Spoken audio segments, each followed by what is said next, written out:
If you thought the movie Horrible Bosses had some truly deranged managerial behavior, well, get ready for these jaw-dropping stories we've collected from across the internet. The real-life tyrants in this video are the worst, but luckily they had clever employees to put them in their place. And as the last story proves, sometimes all it takes is one sentence to shut a bully up for good. Who's the boss now?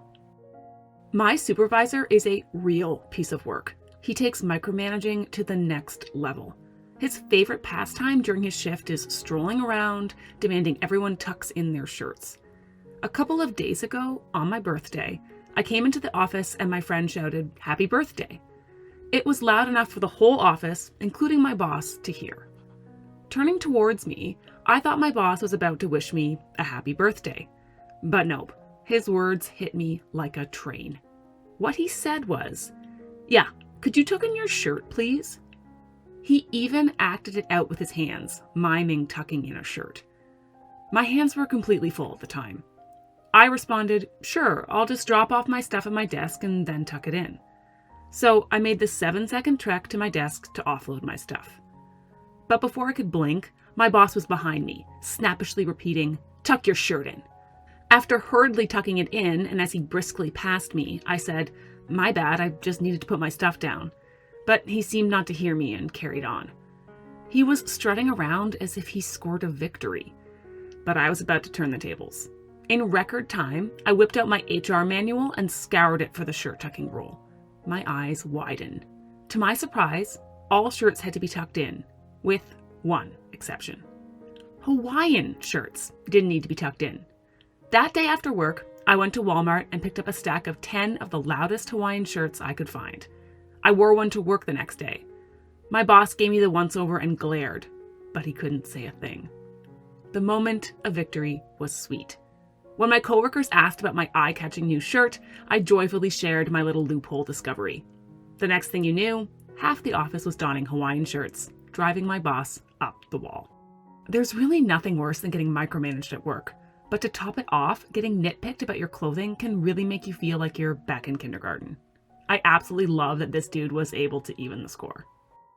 I had a job at a grocery store, and our boss, Rob, was super unpleasant. He gave us bad evaluations to avoid giving raises, and he frequently abandoned his post, which even the other managers found puzzling. He was dismissive and disrespectful to us all. He was always bossing us around, but achieved less than any of us. Then one day, my patience ran out. An elderly lady fell down in the parking lot right in front of me. I quickly asked a fellow shopper to stay with her.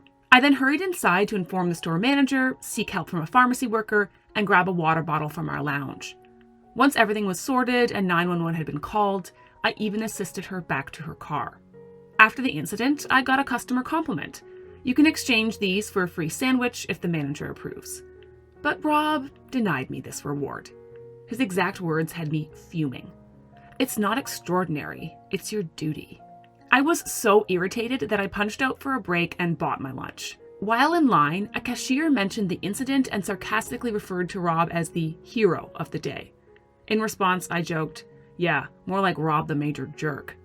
Little did I know who was standing behind me until I turned around. It was a regular customer. Everyone I worked with knew that he had a remarkable memory and would often repeat things he heard due to his autism. I bolted out of the store, convinced he'd relay what I said to Rob and that I'd lose my job. Fortunately, he didn't mention my comment to anyone, saving my job. But here's the twist. For the next few months, every time this customer ran into Rob, he would say, "Rob the Major Jerk," for everyone to hear. The first time it occurred, Rob was taken aback. Naturally, I couldn't help but burst into laughter. Luckily, all the other bystanders joined in, so my reaction didn't stand out. Even though it was unintended, it was probably one of the funniest moments I've ever witnessed, and I got to see it unfold multiple times. It's a rare situation when you can manage to burn your boss without him even knowing. I gotta give kudos to the regular customer in this situation for helping put Rob in his place without even knowing it. I used to be an employee at a television station where the management was truly terrible. I would vent my frustrations to my friends consistently. Over time, curiosity brewed with some of these friends on Facebook about my work, so I'd respond honestly. I was aware of the risk of getting canned for bad-mouthing the company. That's when I started combing through the HR manual. I discovered that I couldn't be fired if I didn't specifically mention the company's name. Fast forward to a month later, I hit my tipping point and couldn't stand working there for a minute longer. That's when I put my plan into motion.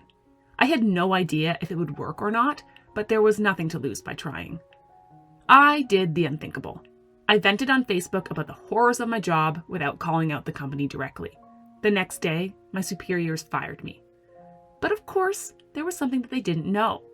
I happily left that place and headed straight to a lawyer's office. I brought a copy of the manual and a printout of my Facebook post. I could see their eyes light up. After all was said and done, I ended up with a check in my hand. The amount was precisely my annual salary. It was quite a satisfying feeling. Now, this is a master plan that was executed perfectly. Not only did this guy get out of a bad job, he got paid at the same time. I am bowing down to this hero. We should all be so lucky to get a chance like this. At the company I used to work for, positive feedback was practically non-existent.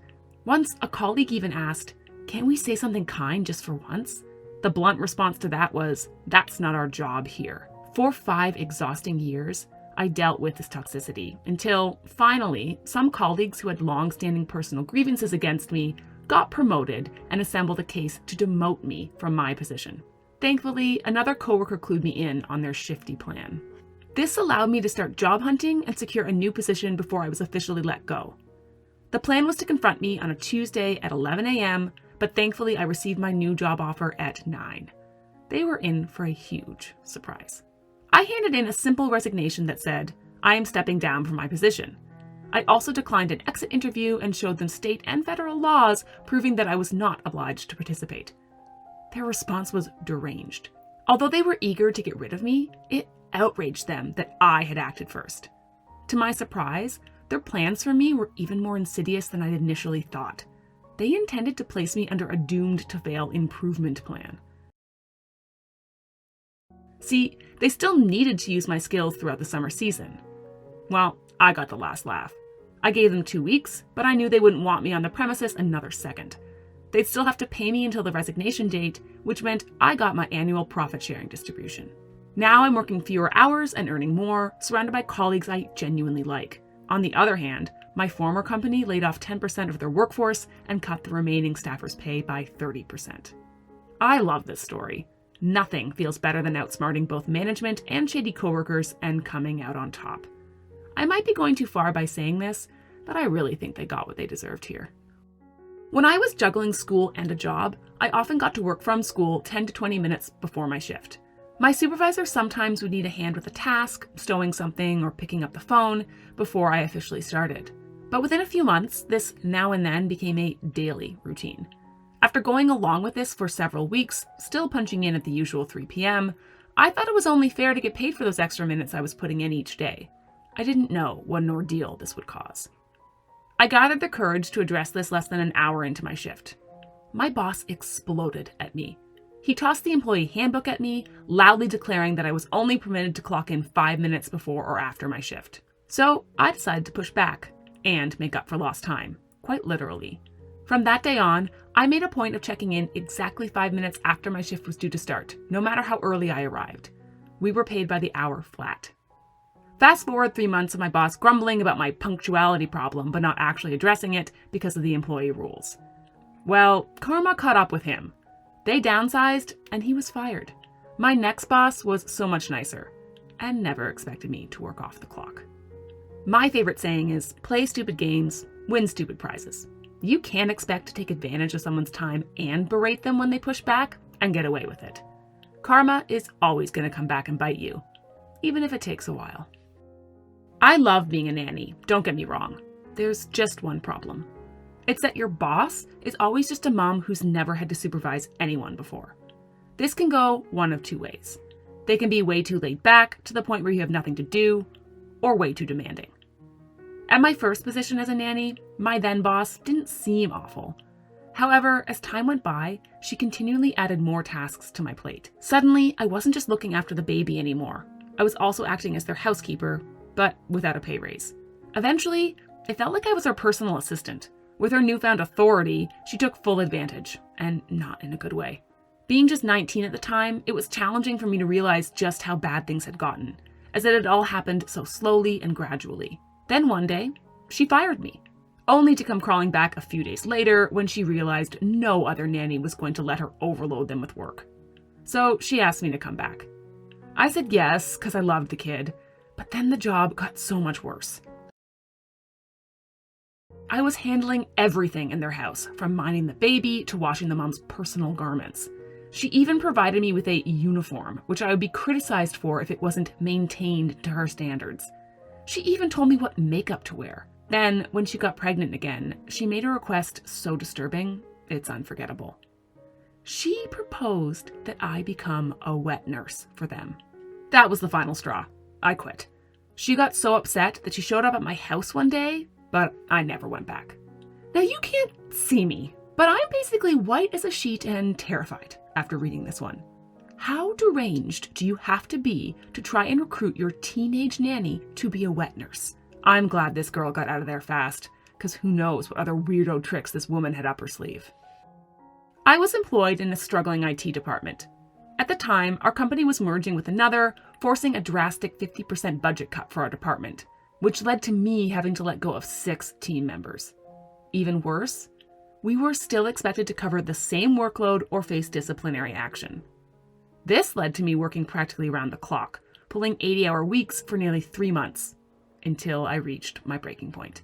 I was on the verge of throwing in the towel, job lined up or not, because I felt my health was slipping and it seemed the company couldn't care less.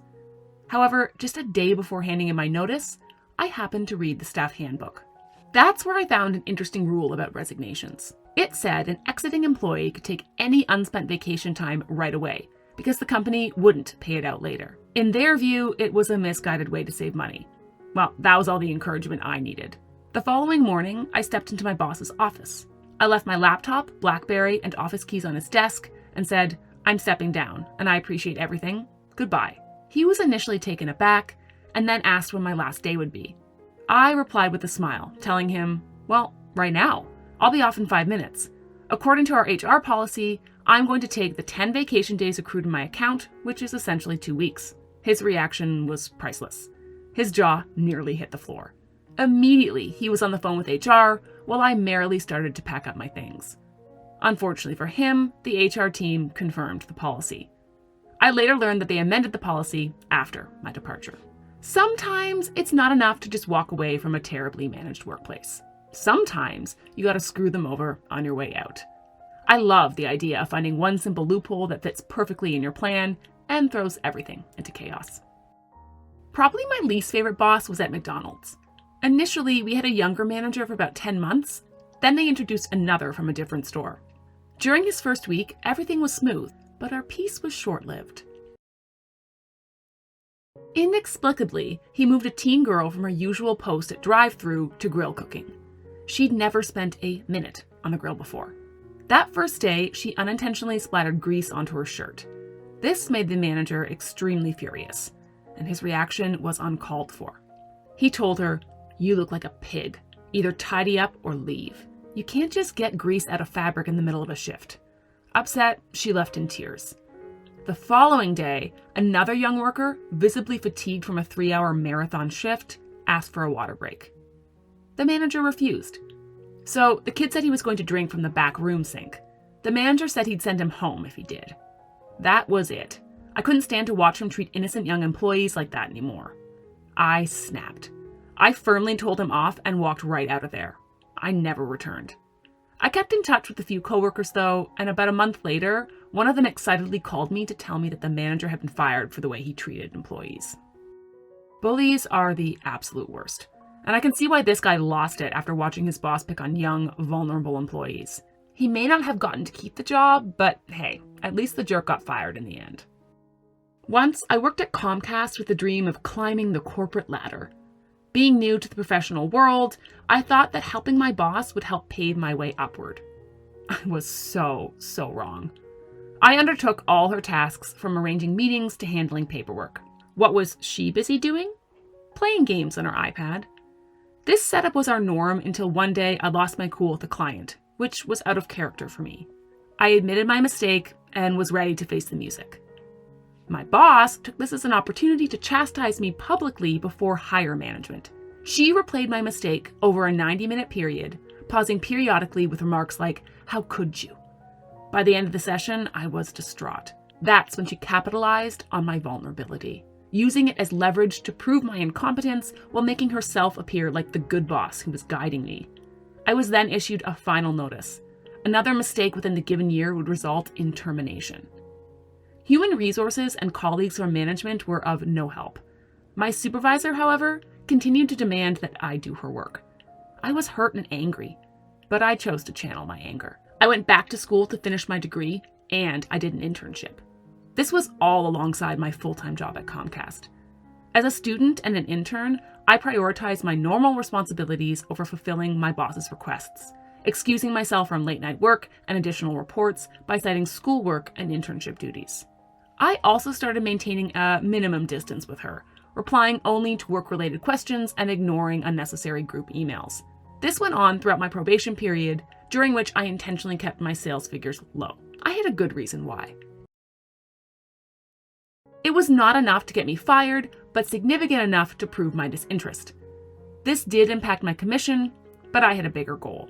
Toward the end of my probation, I switched to a new boss and raised my sales effort, which resulted in soaring numbers. Upper management couldn't help but recognize and compare this sudden improvement with the poor performance under my previous supervisor. Suddenly, the negative attention was off me and on her. Giving her the taste of her own medicine was priceless. After completing a year of probation, I handed over my resignation notice. During the exit interview, I let them know exactly what was going on in my ex-manager's department and how she was using employees to make herself look good at the expense of the company.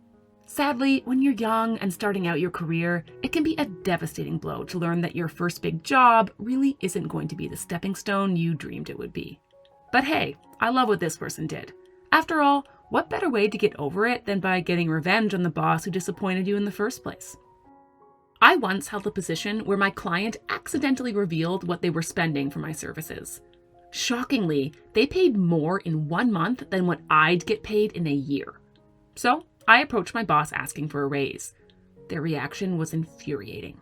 They said there simply weren't any funds available, but they didn't know what I knew. I then gave them a deadline of 6 weeks to find the resources, which they obviously had. That was met with laughter because apparently I wasn't the ultimatum type. Well, she shouldn't have underestimated me. When I landed a superior contract and handed in my resignation, they suddenly found a way to offer me a 50% raise to stay. I left anyway. And a few months later, the client followed. When a company says that they don't have money for a raise, they're lying like at least 90% of the time. And it's more than fair game to expose them for it. After all, nothing proves you deserve a raise like being smarter than any other person in the company. I've been loyal to the same company for 17 years, and my work was generally appreciated. Finally, I got to work in the department I'd always longed for. The boss was enthusiastic about having me and often praised my work. Then came an evening where I was on call, and an emergency page was sent to my phone, but it never rang. This led to the call reaching my manager. She tried texting me a couple of times, but my text notifications weren't loud enough. Needless to say, my boss was a bit annoyed the next day. I apologized for my phone malfunction and explained that if she had called me instead of texting, it could have likely worked out. Plus, my backup colleague handled the call. He solved the problem effortlessly. Isn't that the purpose of having backups? Yet she seemed unsatisfied. She kept insisting I had messed up and warned me against pulling the same stunt in the future. She even recommended a backup phone. Can you imagine? I apologized again, saying, look, what happened to me could happen to anyone. But anyhow, the issue was resolved by my colleague, and the urgency of the matter was being slightly overstated. But she wouldn't drop it. The worst part was, she never even asked me why I'd missed the call. Before discussing it, she jumped to the conclusion that I was at fault and needed punishment. This incident really soured what had previously been a pretty good working relationship. Despite my 17+ years of service and strong work ethics, things went downhill. I was regarded as an asset, well respected by my peers, and hers too. I used to arrive early, work till late, even on my off days for urgent matters, without expecting any overtime pay. My dedication to the job and the good pay were reason enough. Fast forward a few months, my boss and I found ourselves seeking conflict resolution from an HR representative. But here's the catch. He seemed biased towards my boss. He repeatedly brought up the very few times I underperformed, completely ignoring the circumstances that led to it. For instance, he'd mention, "Your supervisor shares there was an email where you responded rudely to the client. Is that true?" When I'd attempt to describe the context, he'd cut me midway, stating, "No, answer the question. Were you rude?" Then he would move on to the next complaint without giving me a chance to tell my side of the story. It was infuriating. Eventually, I asked my boss directly, "Is this situation likely to change with you?" She sat silent, glancing at the HR representative in response. That was enough for me. My doubts confirmed, I tossed my security badge on the table and picked up my belongings. I then announced, I quit. As I walked out, the HR representative followed, calling out my name, yelling, "We don't want this." I turned back and said, "Neither did I." Driving home that day was refreshing. Funny enough, I now work in a role where I am more valued and content. Technical screw-ups and glitches are always bound to happen, but I really think that it's all in how you handle them. Throwing a hissy fit isn't going to fix anything, and I think the person in this story was totally justified in not wanting to work with such a whiny baby. I'm involved in home care. My employers are the families I provide services to, and they usually turn out to be the reason I leave. Not because of the clients, but because of their families. One instance that stays with me is getting a verbal lashing from a mother because I wanted to take a 1-week break. For 5 years, I was in the service of this lady, caring for her severely disabled kid. I had already organized my holiday to fit my unpaid time off policy. However, she still insisted I should compensate her for the time I was away, and expressed concern over how to look after her kid in my absence. Just to give you an idea, I was not the only one she could rely on. There were 3 or 4 more home aides available. I clarified to her that there wasn't any need to compensate for the time because I am unpaid during those periods. It was not in my hands to sort it out, and she would perhaps need to look after her own child. Shocking, I know. She didn't appreciate my response. Regardless, I went on my scheduled holiday. That's when I had an epiphany. I realized there was no way I wanted to deal with her when I got back to work. So I resigned. Of course, I regretted doing that to the kid, though. That child was all right. A good kid, easy to work with. I just couldn't bear with the mom anymore. After a week or two, I found a new job and moved on. Still, it's always the families that bug me, never the clients. This one really broke my heart. It's too bad that difficult people can ruin things for those who need help. But I can totally see why this home care worker had to stand up for herself and get out of a bad situation. Knowing when it's time to walk away isn't always easy, but it's important. My boss told me, "You'll cover Joe this weekend, for both days, since everyone else said no." That instantly lit a fire in me. I asked him, "How do you know I'll say yes?" He replied, "You have to. There's nobody left." At that moment, he thought he won, but I just smirked. I chose my next words very carefully, and my shocking response made his blood boil. I said, "You're right, there's still me, but I'm quitting. Consider this my notice." Then I really nailed the coffin shut. I twisted his words right back at him and finished by saying, "Now there's really no one left." His stunned silence and the look on his face were truly unforgettable. There's something I find so satisfying about an epic comeback, and I know I'm not the only one. Sometimes it's the simplest replies that hit the hardest, and this guy really made his boss eat his own words. If this happened to me, I'd probably think about it every day for the rest of my life. That's it for this collection of tales about horrible bosses and the employees who put them in their place. But keep checking back regularly for more wild stories.